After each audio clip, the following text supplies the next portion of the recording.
Hello friends, आपका स्वागत है हमारे चैनल एवरीडे न्यू में। दोस्तों, आरआरबी जीडीसीई नई भर्ती के रिगार्डिंग अभी अभी बड़ी ऑफिशियल अपडेट आ चुकी है। जी हाँ फ्रेंड्स, फाइनली इंतजार समाप्त हो चुका है। ऑनलाइन आवेदन जीडीसी भर्ती का शुरू हो चुका है, जिसमें खास करके असिस्टेंट लोको पायलट के पोस्ट पर भर्तियां हैं, टेक्नीशियंस के different category of post, junior engineer के डिफरेंट कैटेगरी ऑफ पोस्ट और एनटीपीसी में खास करके गुड्स गार्ड की पोस्ट पे ये भर्तियां हैं। देखिए, पोस्ट प्रेफरेंस आपको कैसे डालना है इसके बारे में पूरे डिटेल में हम लोग बात करने वाले हैं। और अभी ऑफिशियल लिंक एक्टिवेट हो चुके हैं, जहां से सारे कैंडिडेट आवेदन कर सकते हैं। यहाँ पे एलिजिबिलिटी के बारे में भी देख लेंगे कि कौन कौन से कैंडिडेट इसके लिए आवेदन कर पाएंगे, कौन कौन से नहीं, वैकेंसी टोटल कितनी दी गई है और लास्ट डेट यहाँ पे 24 अगस्त का रखा गया है। तो वीडियो को अंत तक जरूर देखिएगा ताकि सारे डाउट्स आपके क्लियर हो सके। और जो लोग चैनल पे नए हैं उनसे रिक्वेस्ट है कि जल्द से जल्द चैनल को सब्सक्राइब करके बेल बटन जरूर दबा दीजिएगा रेलवे भर्ती की पल पल की अपडेट के लिए। दोस्तों, मॉक टेस्ट के लिए जिन्हें भी टेस्ट टू पास बाई करनी है, देखिए इनकी तरफ से अभी बिगेस्ट सेल चल रहे हैं। 26 से 29 जुलाई के बीच में ऑफर है। और अभी फ्रेंड्स, सबसे लोएस्ट प्राइस में ईयरली टेस्ट टू पास आप लोग मात्र 269 में बाई कर सकते हो। और वही yearly test to pass pro 699 वाला मात्र 359 में आप लोग बाई कर सकते हो। इसके बाद जितने भी गवर्नमेंट एग्जाम है, रेलवे के सारे एग्जाम्स के mock test, SSC, banking, defence, teaching, state government examination plus previous year paper, sample paper, सारे चीजें आपको अवेलेबल कराती है। यहाँ पे बाई करते समय कूपन कोड में न्यू टाइप करना होगा, NEW, तुरंत ही आपको एक्स्ट्रा 10% ऑफ मिल जाएंगे। तो वीडियो के डिस्क्रिप्शन बॉक्स में लिंक मिल जाएंगे, वहां से जरूर आप लोग बाई कर लीजिएगा और इस ऑफर को बिल्कुल मिस मत कीजिएगा। देखिए फ्रेंड्स, यहाँ पे मैंने RRC south east central railway की ऑफिशियल वेबसाइट ओपन कर रखी है। और सबसे पहले ऑफिशियल नोटिफिकेशन जीडीसी भर्ती की इसी जोन पे आई थी और अब जाके ऑनलाइन आवेदन भी शुरू हो चुका है। देखिए, GDC 1/2023 link for online application GDCE, यहाँ पे लिखा है for any queries please mail to. कोई भी दिक्कत आपको हो, कोई भी क्वेरी हो जीडीसी भर्ती के रिगार्डिंग, चाहे एजुकेशनल क्वालिफिकेशन को लेकर हो, चाहे कैसा भी डाउट हो, इस पे दोस्तों डायरेक्ट आप लोग ईमेल करके उनसे पूछ सकते हो। ऑफिशियली जवाब आपको दिए जाएंगे। अप्लाई करने से पहले यहाँ पे जो लिंक दिया गया है, नोटिफिकेशन दिए गए हैं इंग्लिश में और हिंदी में। तो सबसे पहले तो आपको नोटिफिकेशन अच्छे से पढ़ लेनी चाहिए, क्लियर होनी चाहिए, और तब जाके आपको आवेदन करना है। कुछ कुछ इंपॉर्टेंट चीजें हम लोग देख लेंगे, क्योंकि नोटिफिकेशन तो डिस्कस मैंने कर रखा है। अभी ऑनलाइन आवेदन कैसे करने हैं वो लिंक हम लोग देख लेते हैं। यहाँ पे देखिए, ये जो लिंक दिया गया है इस पे आपको सिंपली क्लिक करने हैं। इस पे क्लिक करते ही देखिए आपको इस तरह से नए विंडोज पे रिडायरेक्ट कर देगा, जहां पे ऊपर में ही लिखा है railway recruitment cell south east central railway Bilaspur. यहां पे एक बात का ध्यान दीजिएगा, सिर्फ और सिर्फ जो भी रेलवे के employee south east central railway में वर्क कर रहे हैं, जॉब कर रहे हैं, वही यहां पे आवेदन कर पाएंगे, क्योंकि अभी सिर्फ इसी का ऑनलाइन आवेदन शुरू हुआ है। बाकी दूसरे जोन के आवेदन अभी नहीं शुरू हुए हैं, तो उनके नोटिफिकेशन आएंगे, उनके ऑनलाइन आवेदन शुरू होंगे तो अलग लिंक आपको मिलेंगे। अभी सिर्फ साउथ ईस्ट सेंट्रल रेलवे वाले इससे आवेदन कर पाएंगे। यहाँ पे पूरे डिटेल में देख लीजिए। दूसरे जोन के भी छात्र अभी यहां से आइडिया ले सकते हैं कि आखिर क्या क्या डिटेल्स मांगे जा रहे हैं, एजुकेशनल क्वालिफिकेशन क्या क्या है। तो यहां पे कोई भी क्वेरी हो, इस पे ईमेल करके आप लोग पूरा क्वेरी पूछ सकते हो उनसे, उनके तरफ से ऑफिशियल जवाब दिए जाएंगे। ओपनिंग डेट है 25/7/2023, आज से ऑनलाइन आवेदन शुरू हो चुका है। क्लोजिंग डेट है 24/8/2023, यानी कि लास्ट डेट 24 अगस्त का रखा गया है। रजिस्ट्रेशन क्लोजिंग के बारे में यहाँ पे 30 दिन का समय जो दिया गया है वो लिखा है। और यहाँ पे खास करके लिखा है, यह जीडीसीई ऑनलाइन आवेदन केवल दक्षिण पूर्व मध्य रेल जोन के नियमित रेलवे कर्मचारियों के लिए है, यानी सिर्फ साउथ ईस्ट सेंट्रल रेलवे में जो जॉब कर रहे हैं उनके लिए यह लिंक है। अन्य रेलवे जोन के कर्मचारी व अन्य आवेदक इसके लिए पात्र नहीं है। दूसरे जोन में अगर जॉब कर रहे हो तो यहाँ पे आवेदन नहीं कर पाइएगा। जैसे कोई सेंट्रल रेलवे में जॉब कर रहे हैं, कोई नॉर्दर्न रेलवे में जॉब कर रहे हैं, तो वो यहाँ पे अभी आवेदन नहीं कर पाएंगे। अपने जोन की वैकेंसी आएगी और अपने जोन में लिंक आएंगे, तब आप लोग आवेदन कर पाइएगा। कॉन्टैक्ट डिटेल सारा कुछ मेंशन है। कोई डाउट और कोई चीज होती है तो यहाँ पे इंप्लॉयमेंट नोटिफिकेशन इंग्लिश और हिंदी में दिया गया है, तो पहले हिंदी या इंग्लिश में नोटिफिकेशन डाउनलोड करके अच्छे से पढ़ लेना है। सब कुछ हम लोग देख लेंगे। हाउ टू अप्लाई में यहाँ पे बताया गया है कि कैसे आपको आवेदन करना है, पूरा प्रोसेस A to Z बताया गया है। सबसे पहले क्लिक है टू न्यू रजिस्ट्रेशन स्टेप 1 में, तो स्टेप 1 में आपको न्यू रजिस्ट्रेशन करना है। सेकंड प्रोसेस से आपको गुजरना होगा, जिसमें क्लिक है टू अपलोड डॉक्यूमेंट, तो यहाँ पे डॉक्यूमेंट अपलोड करने हैं स्टेप 2 में। और थर्ड स्टेप में है क्लिक है टू मॉडिफाई एप्लीकेशंस, तो यहाँ पे आपका क्लियर हो जाएगा सेकंड स्टेप से। लेकिन अगर लगता है बाद में फॉर्म भरने के बाद कि कोई भी गड़बड़ी नजर आ रही है या फिर गलती फॉर्म भरा गया है, तो ऐसे केस में ये थर्ड स्टेप पे जाके आप लोग क्या कर सकते हो, लॉग इन करके अपने फॉर्म को सुधार सकते हो गिवन टाइम के अंतर्गत। तो चलिए यहाँ पे देख लेते हैं कि कैसे कैसे आवेदन करने हैं और क्या क्या डिटेल्स आपके लगेंगे ऑनलाइन आवेदन में। और इससे पहले कुछ इंपॉर्टेंट बातें जो नोटिफिकेशन में वो देख लेते हैं। तो देखिए, ये रही नोटिफिकेशन जो कि यहाँ पे डेट दी गई थी। अब डेट तो ये चेंज हो चुका है, क्योंकि आज ही से ऑनलाइन आवेदन शुरू हो चुका है 25 से लेकर, और यहाँ पे डेट आप लोग देख रहे हो कि 24 अगस्त तक लास्ट डेट है। इसमें बात करें हम लोग यहाँ पे पोस्ट की, तो सबसे पहला पोस्ट असिस्टेंट लोको पायलट का दिया गया है लेवल 2 के अंतर्गत, और टोटल जो वैकेंसी है 820 वैकेंसी है। यहाँ पे A1 मेडिकल स्टैंडर्ड मांगा जाता है, जो एजुकेशनल क्वालिफिकेशन है वो सारा कुछ यहाँ मेंशन किया गया है। उसी तरह से टेक्नीशियन में यहाँ पे पोस्ट दिया गया है, 2 पोस्ट है। B1 medical standard technician grade 3 train lighting वाले में यहाँ पे है, एयर कंडीशनिंग में यहाँ पे है। टेक्नीशियन ग्रेड 3 TRD में यहाँ पे दिए गए हैं पोस्ट, टोटल 20 पोस्ट है। इसके बाद टेक्नीशियन ग्रेड 3 TRS में यहाँ पे 24 पोस्ट है। इसके बाद नेक्स्ट देखिए टेक्नीशियन सिग्नल वाले में यहाँ पे 17 पोस्ट है। नेक्स्ट देख लीजिए टेक्नीशियन सिग्नल में यहाँ पे जो 3 है, यहाँ पे देखिए सिग्नल 1 है जो कि बहुत अच्छी पोस्ट है दोस्तों। यहाँ पे 2-3 प्रमोशन के बाद यहाँ पे सिग्नल 1 में आते हैं, तो ये अच्छी अपॉर्चुनिटी है कई लोगों के लिए कि डायरेक्ट टेक्नीशियन सिग्नल 1 तक यहाँ पे जा सकते हैं, जो कि 17 पोस्ट इसका है। और टेक्नीशियन ग्रेड 3 सिग्नल में यहाँ पे देखा जाए तो 20 वैकेंसी है। टेक्नीशियन ग्रेड 3 टेली कम्युनिकेशन में 14 वैकेंसी है। इसके बाद टेक्नीशियन ग्रेड 3 ब्रीज में यहाँ पे 2 है, और सबका देखिए मैक्सिमम का B1 मेडिकल मांगा गया है। टेक्नीशियन ट्रैक मशीन में A3 मेडिकल स्टैंडर्ड मांगा गया है। टेक्नीशियन ग्रेड 3 वेल्डर में यहाँ पे B1 मांगा गया है। टेक्नीशियन ग्रेड 3 एंसिलियरी डीजल में यहाँ पे B1। Technician grade 3 diesel electrical में B1। Technician grade 3 diesel mechanical में भी यहाँ पे 6 पोस्ट है। टेक्नीशियन ग्रेड 3 वेल्डर मैकेनिक में यहाँ पे 10 पोस्ट है। तो वैकेंसी आप लोग देख लीजिएगा, और पोस्ट प्रेफरेंस डालने में आसानी होगी दोस्तों। जहां पे ज्यादा वैकेंसी या फिर जैसा मेडिकल स्टैंडर्ड है उसके अकॉर्डिंग आपको पोस्ट प्रेफरेंस डालना होता है, वरना आपको बाद में जॉब भी नहीं मिलती है अगर उस मेडिकल स्टैंडर्ड में नहीं आते हो। तो यहाँ पे देख लीजिए टोटल ALP और टेक्नीशियन की पोस्ट को मिलाकर देखा जाए तो 952 वैकेंसी दी गई है इस जोन में। जूनियर इंजीनियर में आ जाते हैं तो यहाँ पे JEE वाले पोस्ट में लेवल 6 के अंतर्गत आता है। JEE इलेक्ट्रिकल जनरल सर्विस में टोटल 3 वैकेंसी है, मेडिकल स्टैंडर्ड सामने लिखा है। जूनियर इंजीनियर इलेक्ट्रिकल TRS में 3 vacancy. Junior engineer electrical TRD में 9 वैकेंसी है। Junior engineer carries and wagon में यहाँ पे 2 वैकेंसी है। इसके बाद नेक्स्ट है जूनियर इंजीनियर डीजल मैकेनिकल, इसमें 1 vacancy. Junior engineer diesel electrical में 2 वैकेंसी है। जूनियर इंजीनियर वर्क्स में यहाँ पे टोटल 11 वैकेंसी है, जो कि सिविल के अंतर्गत आता है। जूनियर इंजीनियर PVS सिविल में 31 वैकेंसी है। जूनियर इंजीनियर ब्रिज में सिविल के अंतर्गत 1 वैकेंसी है। जूनियर इंजीनियर टेली कम्युनिकेशन में मात्र 1 वैकेंसी, यानी टोटल 64 वैकेंसी JEE की दी गई है, और इसके एजुकेशनल क्वालिफिकेशन यहाँ पे है। अब नेक्स्ट NTPC में आते हैं, जो कि गुड्स गार्ड की पोस्ट पे भर्तियां हैं। तो south east central railway Bilaspur zone से दोस्तों कोई भी गुड्स गार्ड की वैकेंसी नहीं दी गई है। ट्रेन मैनेजर की वैकेंसी यहाँ पे नहीं है। दूसरे जोन में है, जैसे south eastern railway Kolkata zone में आप लोगों ने देखा, वहां की भी नोटिफिकेशन आ चुके हैं, और भी जोन के नोटिफिकेशन आएंगे, वहां पे गुड्स गार्ड की वैकेंसी रहेगी। लेकिन इस जोन में सिर्फ जूनियर इंजीनियर ALP और टेक्नीशियन की है। इसी सारे पोस्ट पे आप लोग आवेदन कर पाइएगा। अब यहाँ पे कुछ चीजें मेंशन है, जैसे कि साफ साफ मेंशन कर दिया गया है कि कौन कौन से एलिजिबल होंगे इंप्लॉई। तो रेगुलर सर्विंग इंप्लॉई होनी चाहिए, जो कि रेगुलर यहाँ पे रेलवे में जॉब कर रहे हो, और यहाँ पे बोला गया है clearly completed minimum 2 year services in recruitment grade and successfully completed period of probation, यानी कम से कम 2 साल का सर्विस रेलवे में वो कर चुके हैं, और अपना प्रोबेशन पीरियड जो होता है 2 साल का ही होता है प्रोबेशन, वो कंप्लीट कर चुके हैं साउथ ईस्ट सेंट्रल रेलवे से, तो बिल्कुल भी वो एलिजिबल हो जाएंगे, आवेदन कर सकते हैं। एक चीज और है, जो यहाँ पे रिजाइन कर दिए हैं इस जोन से, या फिर ट्रांसफर ले लिए हैं दूसरे जोन में चले गए हैं, तो वो यहाँ पे इसके लिए आवेदन नहीं कर पाएंगे। अब यहाँ पे एक सवाल आता है कि प्रोबेशन का मतलब क्या है। तो देखिए, जब आप लोग की ज्वाइनिंग हो जाती है, जिस डेट से आपकी ज्वाइनिंग हो गई उस डेट से दोस्तों प्रोबेशन भी आपकी चालू हो जाती है। तो 2 साल का मिनिमम सर्विस मांगा है, तो समझिए कि 2 साल के अंतर्गत आपका प्रोबेशन पीरियड भी हो ही गया होगा। इसलिए कम से कम 2 साल सर्विस कर चुके हो तो बिल्कुल भी आप लोग एलिजिबल हो जाइएगा, आप लोग यहाँ पे आवेदन कर पाइएगा। अब एक चीज और समझिएगा कि कौन कौन से जो इंप्लॉई हैं वो किस किस पोस्ट के लिए आवेदन कर सकते हैं। तो पॉइंट नंबर 2.8 और पॉइंट नंबर 2.9 मोस्ट इंपोर्टेंट है।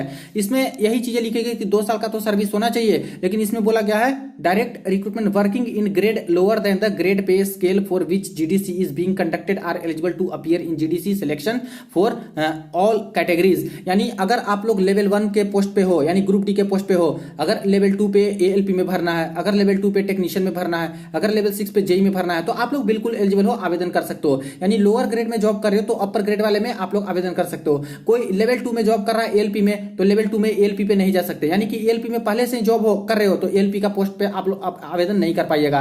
टेक्नीशियन के पोस्ट पे जॉब कर रहे हो, सेम टू सेम पोस्ट पे आप लोग फिर से टेक्नीशियन के लिए आवेदन नहीं कर सकते। वो दूसरी बात है कि कोई टेक्नीशियन वाले कैंडिडेट है, चाहे तो यहाँ पे ALP के लिए आवेदन कर सकते हैं। कोई टेक्नीशियन सिग्नल में है तो चाहे तो दूसरे पोस्ट जैसे technician welder, technician electrical, technician fitter, ये सब में आवेदन कर सकते हैं अगर आपके पास एजुकेशनल क्वालिफिकेशन है तो। कोई ALP वाले हैं वो चाहे तो लेवल 6 में JEE पे आवेदन कर सकते हैं। कोई टेक्नीशियन वाले हैं वो JEE पे आवेदन कर सकते हैं। कोई ग्रुप डी वाले हैं वो JEE पे आवेदन कर सकते हैं। कोई दूसरे पोस्ट में है, सीनियर क्लर्क है, जूनियर क्लर्क है, जो भी है लेवल 5 में, लेवल 4 में, लेवल 3 में, वो सारे भी चाहे तो यहाँ पे लेवल 6 के अंतर्गत JEE बन सकते हैं अगर उनके पास एजुकेशनल क्वालिफिकेशन है तो। यहाँ पे पॉइंट नंबर 2.9 आता है जिसमें बोला गया है कि आप लोग चाहो तो यहाँ पे same to same grade pay में जा सकते हो, लेकिन safety to safety category, safety में कर रहे हो तो सेफ्टी कैटेगरी में, और इसके बाद from non safety to safety, अगर नॉन सेफ्टी कैटेगरी में भी जॉब कर रहे हो तो सेफ्टी कैटेगरी में जा सकते हो। नॉन सेफ्टी कहने का मतलब अगर कोई क्लर्क के पोस्ट पे काम कर रहा है तो ये नॉन सेफ्टी कैटेगरी की पोस्ट है। अगर उन्हें एएलपी में बनना है तो अगर लेवल 2 में क्लर्क के पोस्ट पे है और लेवल 2 एएलपी में भी है तो इजिली यहाँ पे लेवल 2 के लिए जा सकते हैं, एएलपी बन सकते हैं कोई क्लर्क,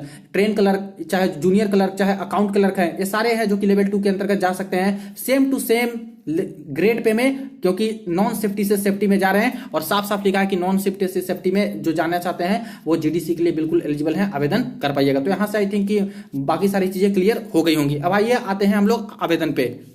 तो देखिए ये रहा लिंक जहां से आप लोग अप्लाई कर सकते हो। इसमें सबसे पहले तो हम लोग यही देख लेते हैं हाउ टू अप्लाई वाले में, जहां से पूरा प्रोसेस ये लोग बता चुके हैं। तो देखिए इस पीडीएफ को डाउनलोड करने के बाद यहाँ पे इस तरह से ओपन होता है, instructions for the candidate who apply for GDC quota online application 2023।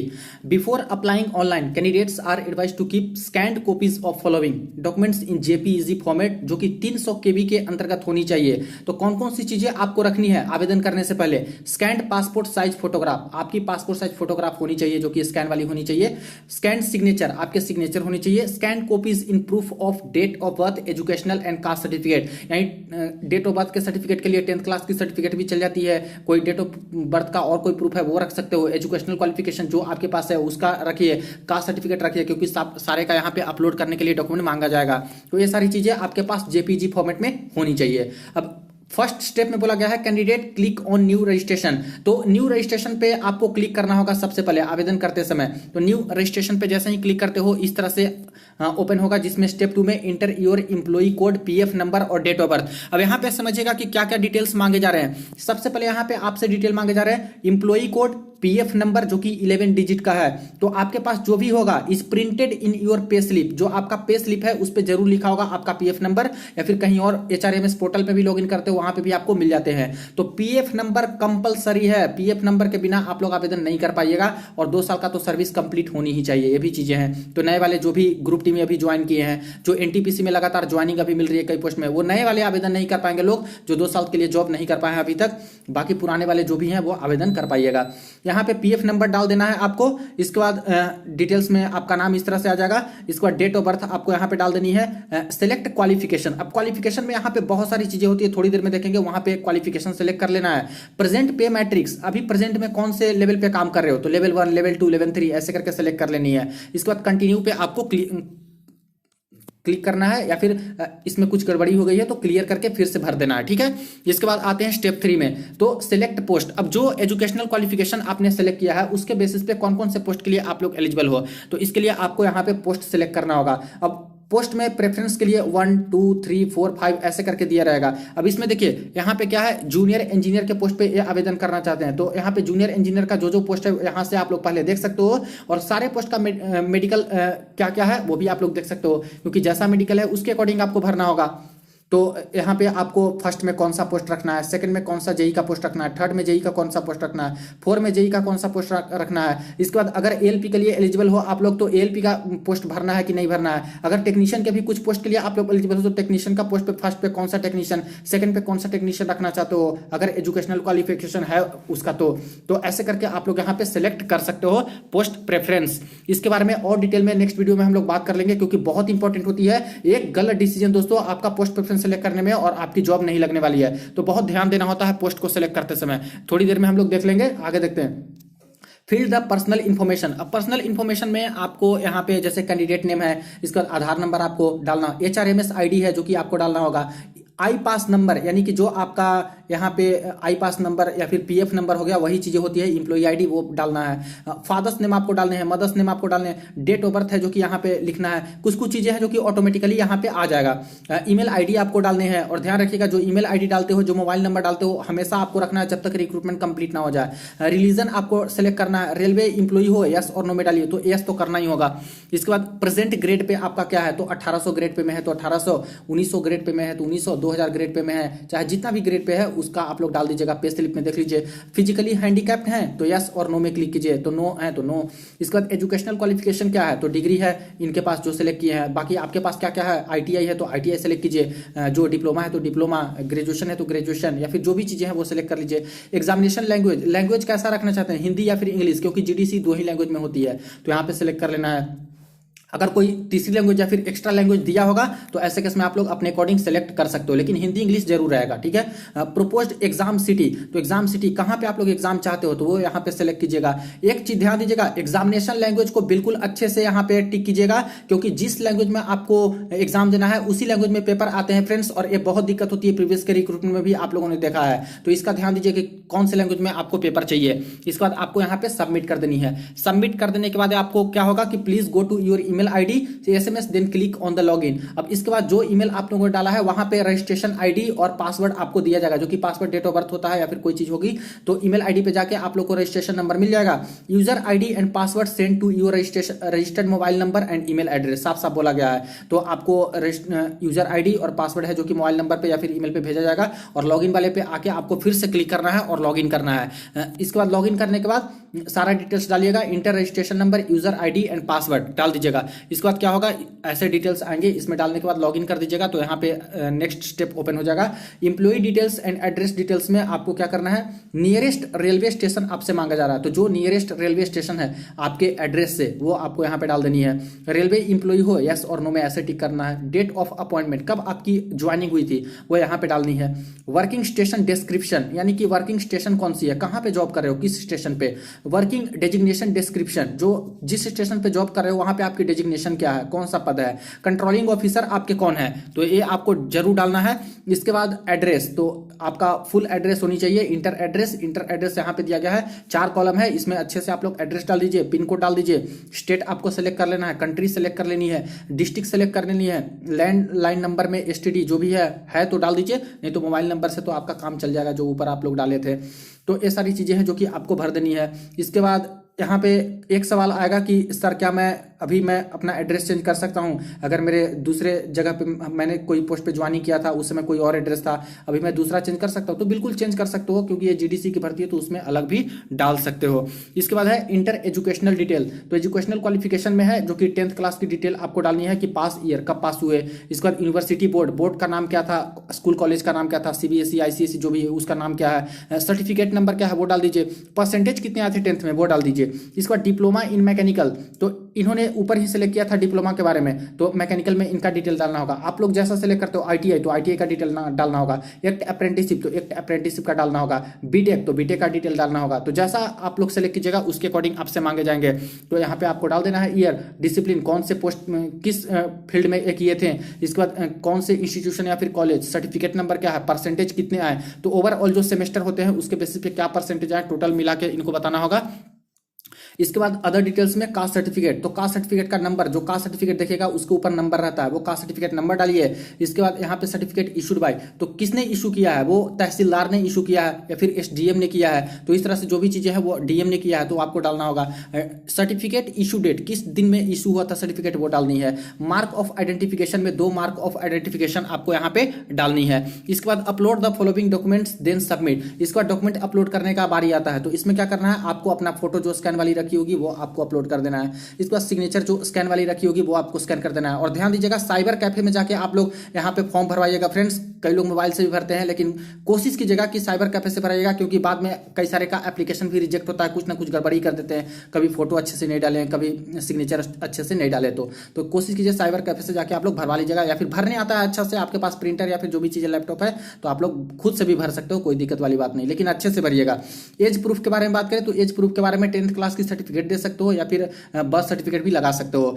PWD certificate, अगर कोई दिव्यांग छात्र है तो PWD के सर्टिफिकेट डालेंगे। इसके बाद नेक्स्ट देखिए कास्ट सर्टिफिकेट, तो कास्ट सर्टिफिकेट यहाँ पे डालना होगा। अगर जनरल वाले कोई कैंडिडेट हैं तो वो नहीं डाल पाएंगे। डिप्लोमा इन मैकेनिकल सर्टिफिकेट, तो डिप्लोमा किए हैं तो मैकेनिकल वाले डालिए, अगर ITI किए हैं तो ITI डालिए, एक्ट अप्रेंटिसशिप किए हैं तो एक्ट अप्रेंटिसशिप, अगर बीटेक किए हैं तो बीटेक वाली डालिए, जो भी क्वालिफिकेशन है वो डालिए उसका सर्टिफिकेट। इसके बाद यहाँ पे पे स्लिप, तो पे स्लिप आपको डालना होगा। अभी जो पे स्लिप आपके मिल रहे हैं जिस पोस्ट पे वर्किंग हो उसका एक पे स्लिप लेटेस्ट वाली आपको डाल देनी है, 1-2 महीना पुराना वाला या फिर जो भी नए वाला भी मिले हो तो कोई दिक्कत नहीं है। इसके बाद डिक्लेरेशन में आपको यहाँ पे टिक लगा देनी है और इसके बाद आपको सबमिट कर देना है। सबमिट करते ही आपका एप्लीकेशन सबमिट हो जाएगा। देखिए an application in PDF is generated, और उस पीडीएफ को आपको प्रिंट आउट ले लेना है, उसको रखे रहना है। इसके बाद यहाँ पे साफ साफ बोला गया है please do not send this copy to RRC office और एनी अदर ऑफिस। ये कॉपी जो मिलेगा आपको प्रिंट आउट वाला कहीं पे भी नहीं भेजना है, ये आपको बस प्रिंट आउट करके रख लेना है। स्टेप 11 में बोला गया है if any correction in your application so please click on the modify. कोई भी गड़बड़ी आपसे हो जाती है, कोई गलती हो जाती है फॉर्म भरते समय, तो क्लिक हेयर मॉडिफाई वाले ऑप्शन पे जाके फिर से आप लोग रजिस्ट्रेशन नंबर डाल के लॉग इन करके अपना मॉडिफाई कर सकते हो, चेंज कर सकते हो। और इसके बाद पोस्ट प्रेफरेंस भरने में गलती हो गया, कुछ भी भरने में गलती हो गया, सुधार करके आप लोग एक बार फिर से सबमिट कर दीजिएगा। तो सारा अच्छा चीज ही दिया गया है। ठीक है कि मॉडिफिकेशन का ऑप्शन ये लोग दे चुके हैं अभी ही। तो क्लियर हो गया फ्रेंड्स ए टू जेड यहाँ पे कि कैसे आपको आवेदन करना है शुरुआत से लेकर के लास्ट तक प्रिंट आउट तक। अब यहाँ पे देखिए जो लिंक दिए गए हैं इसी से आपको आवेदन करने होंगे। तो क्लिक है टू न्यू रजिस्ट्रेशन स्टेप 1 में, तो आपको सिंपली इस लिंक पे क्लिक कर देना है। देखिए वीडियो के डिस्क्रिप्शन बॉक्स में लिंक मिल जाएगा, वहां से जाके आप लोग डायरेक्ट यहाँ पे आ सकते हो। तो जैसा उन्होंने बताया था जो एक पीडीएफ के टर्म में सेम टू सेम वैसा ही है। इंप्लॉई कोड या फिर पीएफ नंबर है जो कि डाल देना है, डेट ऑफ बर्थ डाल देना है। सेलेक्ट क्वालिफिकेशन में देखिए क्वालिफिकेशन में सबसे पहले देख लीजिए कि क्या क्या क्वालिफिकेशन मांगे जा रहे हैं जो आपके पास है। तो देखिए 10+2 विद फिजिक्स एंड मैथ, तो टेक्नीशियन वाले पोस्ट पे, सिग्नल एंड टेलीकॉम वाले वे पोस्ट पे जो जाना चाहते हैं वो 10+2 विद फिजिक्स एंड मैथ डालेंगे। तो जो टेक्नीशियन वाला पोस्ट है सिग्नल टेलीकॉम वाले उस पे वो एलिजिबल रहेंगे। BSc physics electronics CSIT instrumentation, तो यहाँ पे बीएससी फिजिक्स मांगा गया है। यानी कि दोस्तों यहाँ पे खास करके जो जेई वाले जो हैं पोस्ट उस पे कुछ पोस्ट पे यहाँ पे एलिजिबल हो जाएंगे। BSc in civil engineering JE वाले पोस्ट पे eligible. Degree in automobile engineering, तो जो आपका यहाँ पे हो गया जेई वाला पोस्ट उसके लिए एलिजिबल हो जाएंगे। या फिर कुछ जो एएलपी वाला पोस्ट है उस पर भी एलिजिबल हो सकते हैं। उसका क्वालिफिकेशन देख लीजिएगा नोटिफिकेशन में। डिग्री इन सिविल इंजीनियरिंग यहाँ पे जेई वाले पोस्ट पे, डिग्री इन कम्युनिकेशन इंजीनियरिंग यहाँ पे जेई वाले पोस्ट पे, डिग्री इन कंप्यूटर इंजीनियरिंग तो जेई वाले पोस्ट पे, degree in computer science JE वाले पे, degree in computer science and engineering ये भी जेई वाले पोस्ट के लिए, डिग्री इन इलेक्ट्रिकल ये भी जेई वाले के लिए, degree electronics JE, degree in industrial JE, degree in information technology JE, degree in instrumentation and control JE के लिए। इसको डिग्री इन मशीनिंग वाले में जेई के लिए, degree in manufacturing, degree in mechanical, degree in mechatronics, सारे ये सब हैं जो कि जेई वाले के लिए कर सकते हैं। डिग्री इन प्रोडक्शन इंजीनियरिंग है ये भी जेई के लिए। Degree in tools and die making वाले में degree in tools and machining. Diploma in automobile engineering ये भी जेई के लिए। Diploma in civil engineering JE के लिए। डिप्लोमा इन कम्युनिकेशन इंजीनियरिंग ये भी जेई के लिए।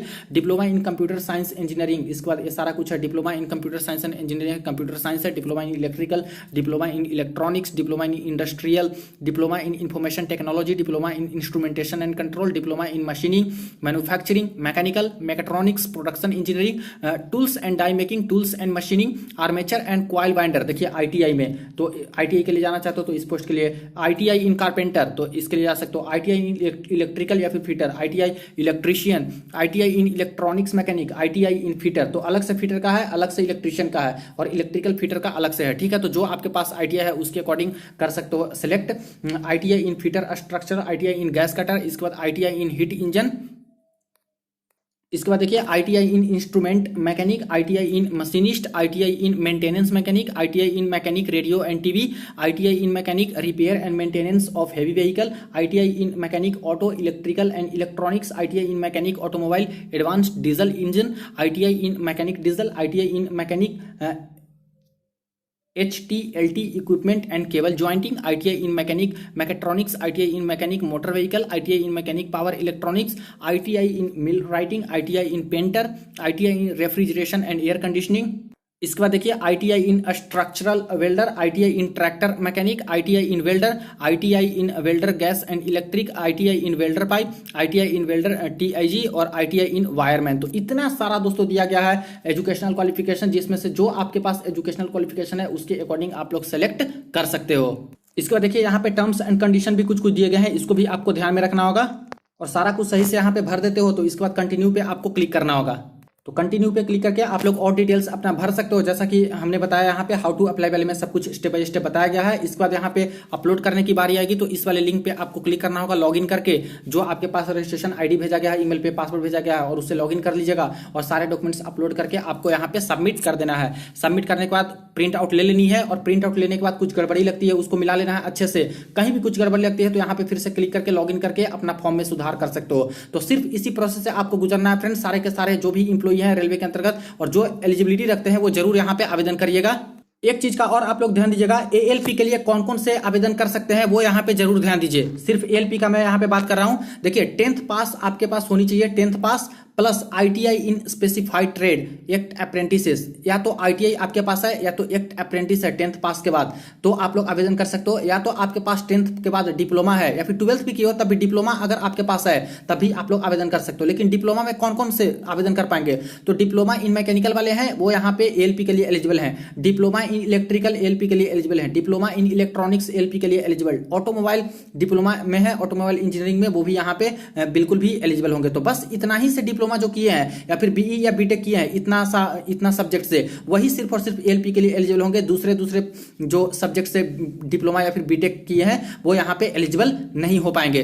ठीक है, इसके बाद यहाँ पे आईटीआई वाले तो एलिजिबल होंगे ही। आईटीआई में कौन कौन से एलिजिबल हैं, देखिए फीटर से किए हैं वो एलिजिबल हैं एएलपी के लिए, इलेक्ट्रीशियन वाले एलिजिबल हैं, इंस्ट्रूमेंट मैकेनिक वाले, मिल राइटिंग वाले, मेंटेनेंस मैकेनिक वाले, मैकेनिक रेडियो एंड टीवी वाले, इलेक्ट्रॉनिक्स मैकेनिक वाले, मशीनी मोटर व्हीकल वाले, इसके बाद वायरमैन वाले, ट्रैक्टर मैकेनिक वाले, इसके बाद आर्मेचर एंड कॉइल वाइंडर वाले यहाँ पे बिल्कुल एलिजिबल हैं।